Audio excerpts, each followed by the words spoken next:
I'm Reverend J. Stuart Glover, and you are listening to Faith Talk. Today I'm lifting up a very well-known portion of Scripture from the Gospel of Mark, the 10th chapter, verses 13 and 14. This passage is often referred to as the little children and Jesus. The Bible says that people were bringing little children to Jesus for him to place his hands on them, but the disciples rebuked them.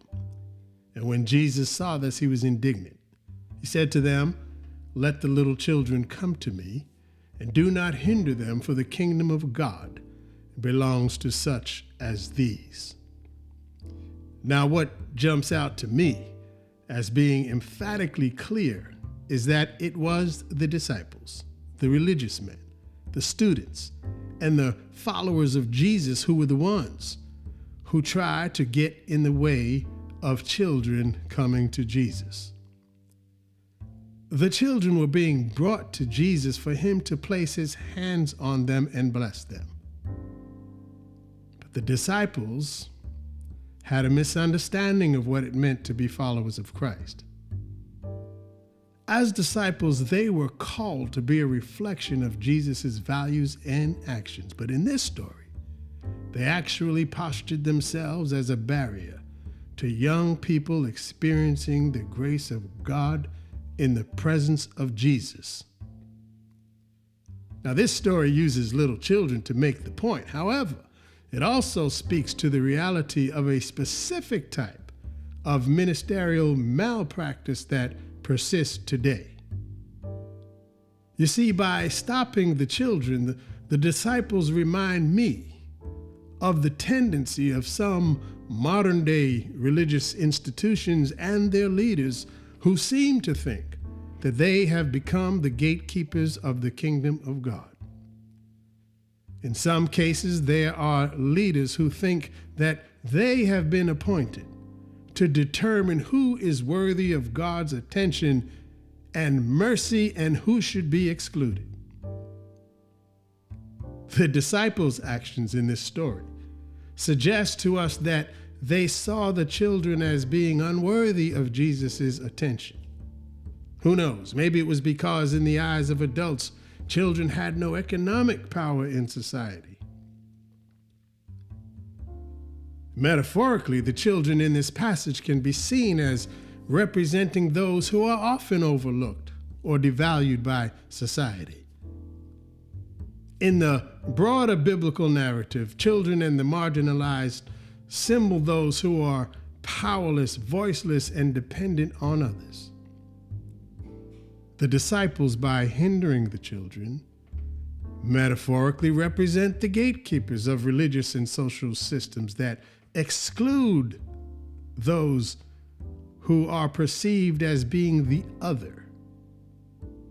Jesus' response, however, demonstrates that God's love and welcome is extended to those society might marginalize.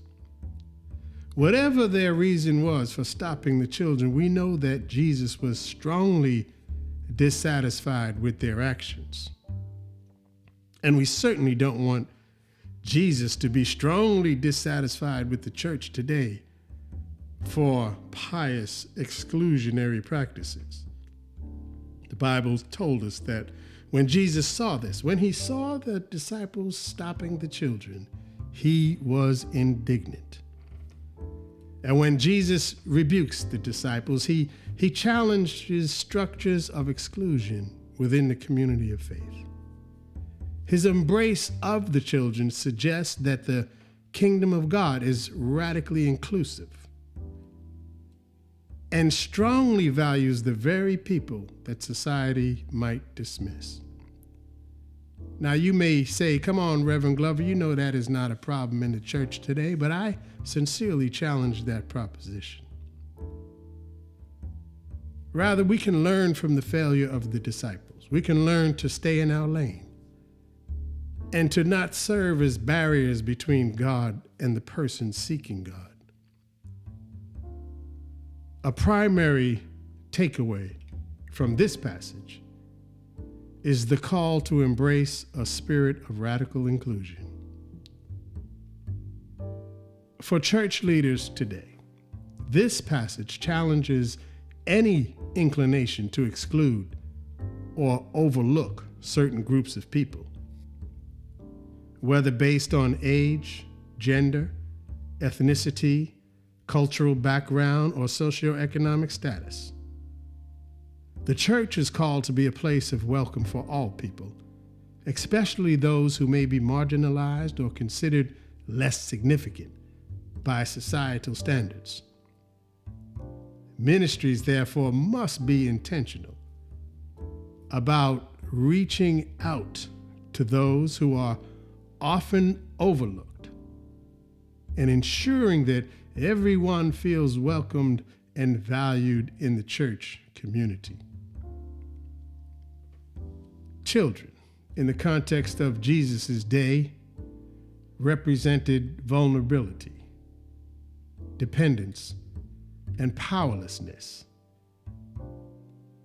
By prioritizing children and blessing them, Jesus emphasizes the importance of creating a space, a safe space for the most vulnerable members of society.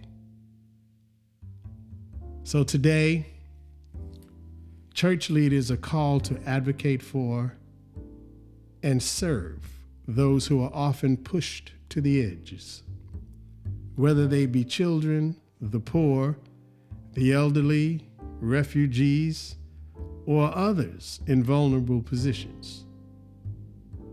Ministries such as children's programs, community outreach, and social justice efforts should be prioritized to embody Christ's care for the vulnerable. I'm Reverend J. Stuart Glover, and you've been listening to Faith Talk. Please don't forget that this episode is available on Spotify, Amazon, Apple, YouTube, and other podcast platforms.